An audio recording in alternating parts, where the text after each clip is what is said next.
एक है मल्लू राम, लंबा चौड़ा ताकतवर पहलवान, रंग काला और मन से कोमल। सबकी सहायता करने वाले मल्लू का छोटे बड़े सभी सम्मान करते थे, पर उसे एक चिंता बहुत सताती कि पहलवान होते हुए भी आज तक उसने एक भी कुश्ती नहीं लड़ी। मल्लू सुबह सुबह अखाड़े पहुंचकर दंड बैठक, भार उठाना, कुश्ती के दांव पेंचो आदि का मन से अभ्यास करता।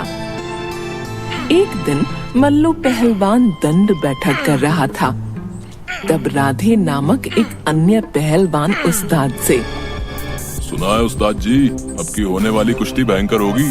परमल अखाड़े का जगत सिंह भाग ले रही है, उसके सामने सब चीनी कम चाय है। अब मैंने भी सुना है। उस्ताद जी, हमारे अखाड़े में कौन जा रही है, या आप जग्गा सिंह के आगे किसी को न भेजो जो बड़ बोले। जाकर बबुआ को बुला। बबुआ आता है। जी उस्ताद। रे बबुआ, जग्गा वाले दंगल में तेरा नाम लिखवा दे, जैसी आपकी इच्छा। शाबाश, अच्छे से अभ्यास करो। जग्गा को हरा कर इस अखाड़े की लाज रखनी है तुझे। फिर वह मल्लू को बुलाता है। ए मलुआ, इधर आओ। देखो, ये बबुआ तुम्हारे साथ कुश्ती का अभ्यास करेगा। जग्गा को हराना है, तुम इसको अपने दाव पेच भी सिखा दो। वो तो ठीक है उस्ताद, पर क्या आप मुझे भेज दो दंगल में, मैं उसकी चटनी बना दूंगा।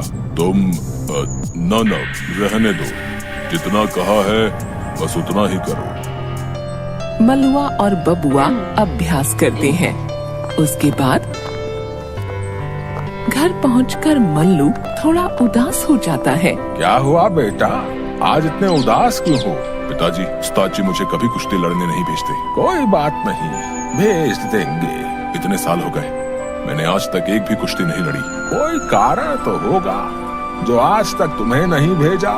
मल्लू ये बात सुनकर चुप हो जाता है। सुबह अखाड़े में उस्ताद मल्लू, बबुआ और राधे को कुछ समझाते हुए तब दूध वाली आ जाती है। कहिए उस्ताद जी, कितना दूध रखवाना है? आज तुम कैसे आ गई? तुम्हारा पति कहाँ है? रोज तो वही आता है। उसे नौकरी मिल गई है, आज से मैं ही आऊंगी। इतनी महंगाई में खाली दूध के काम से घर नहीं चलता। ठीक है, 10 लीटर रखवा दो। बबुआ दूध का डिब्बा उठाकर अंदर लाता ही है कि एक आदमी भागता हुआ, चिल्लाता हुआ अखाड़े में आता है। उस्ताद जी वो। अबे क्या हो गए हो? इतना चिल्ला का रही हो है? वो लाला जी चलते चलते सड़क पर गिर गए, पैर मुड़ने से उठ नहीं पा रहे, किसी को भेजो जल्दी से। कौन से लाला? वो मोटे पेट वाले, वो जो 200 किलो का है। हाँ उस्ताद जी वही। वो ऐसे ना उठ पाएंगे, तुम सब जाओ मदद करने के लिए। ओ बबुआ, मलुआ, चलो रे, जल्दी चलो। राधे, बबुआ और मलुआ सड़क पर पहुंचते हैं। मोटे पेट वाला व्यक्ति सड़क पर गिरा हुआ था। तीनों उसे उठाने का प्रयास करते हैं, पर बबुआ और मलुआ उसके हाथों का वजन संभाल नहीं पाते। क्या खाते हो लाला? अरे पहलवान है, कोई कूली थोड़े है। मलुआ अकेले ही सेठ के पैरों को उठा लेता है, परंतु उन दोनों को देखकर, तुम दोनों छोड़ो, मैं अकेले उठाता हूँ। संभल के भाई, लाला बहुत भारी है। मलुआ बड़ी आसानी से अकेले ही लाला को सिर पर उठाकर ले जाता है। सभी लोग देखते रह जाते हैं। अखाड़े में उस्ताद जी, बुरा न मानो तो एक बात बोलूं? बोल, क्या बात है? कुश्ती लड़ने बबुआ की जगह मलुआ ने भेजो। छोरा नाम रोशन करेगो, देख लेना। क्यों बे, बबुआ में क्या कमी है? माफ करो उस्ताद जी, मारी और बबुआ की हालत लाला के हाथ उठाते ही खराब होगी, पर ये मलुआ तो अकेले पूरा लाला उठा लियो। हाथी जितनी ताकत है, मलुआ ने भेजो। उसको बड़ो मन है दंगल में जाने को। ना, मलुआ अभी तैयार नहीं है। वो ताकतवर है, पर पहलवान नहीं है। भेज भी दो उसने, अपनी सलाह अपने पास रख। मुझे पता है कि क्या करना है। तू जाकर सबके खाने का इंतजाम कर। कुश्ती के मैदान में एक पहलवान और जग्गा सिंह कुश्ती लड़ते हैं। जग्गा उसे धक्का देकर पकड़कर वह दंगल जीत जाता है। उसके बाद बबुआ और जग्गा लड़ते हैं। दर्शकों में बैठे राधे मल्लू एक हाथ ऊपर करके चिल्लाते हैं, बबुआ बबुआ बबुआ। हर हर महादेव। बबुआ ध्यान से लड़ना। दोनों पहलवान भिड़ जाते हैं। बबुआ जग्गा पर आक्रमण करता है तो जग्गा चालाकी से उसका पैर पकड़कर नीचे गिरा देता है। गिरे हुए बबुआ पर जग्गा अपना पूरा भार डाल देता है। बबुआ की सांस उखड़ने लगती है। वह हार स्वीकार कर लेता है। बबुआ सिर नीचे झुकाए वापस आता है। अबे नाक कटा दियो। नाक ही कटी ना, जान तो बच गई। वो जग्गा मुझे मार ही डालता तो उसका पेट पकड़ सकता था। छोड़ो, अब जो हुआ सो हुआ।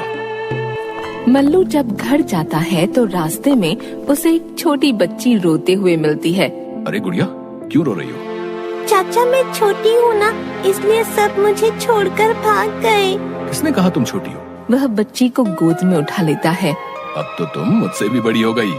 वह लड़की को एक पेड़ के नीचे ले जाता है। लड़की पेड़ से फूल तोड़कर खुश हो जाती है। चलो अब तुम अपने घर जाओ। वह हंसती हुई चली जाती है। इस साल का सबसे बड़ा दंगल होने वाला है, पर तुम निकम्मों को भेजने का मन नहीं करता।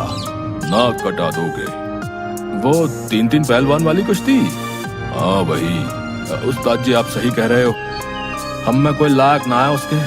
मुझे भेज दो, मैं अकेला ही तीनों को देख लूंगा। ना तू रहने दे। उस्ताद जी 4 साल हो गए पहलवानी करते हुए, पर आज तक मैंने एक भी कुश्ती नहीं लड़ी। क्या मेरे दांव पेच ठीक नहीं, या आपको मुझ पर भरोसा नहीं? अरे मल्लू, पहलवानी करने और लड़ाई लड़ने में बहुत अंतर है बेटा।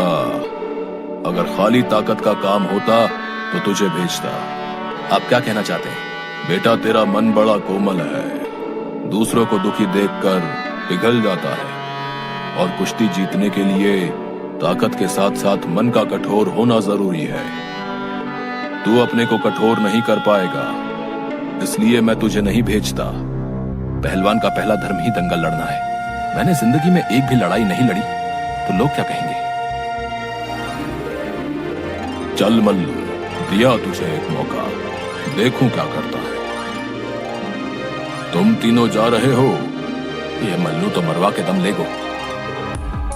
उस्ताद तीनों को डांट डांट कर अभ्यास करवाता है।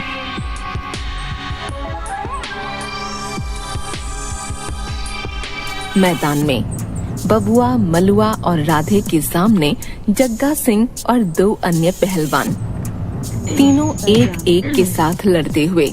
2 मिनट बाद राधे दंगल से बाहर हो जाता है। क्यों बे, थोड़ी देर तो टिकता, जानबूझकर भाग आया। वो उस्ताद जी चुप।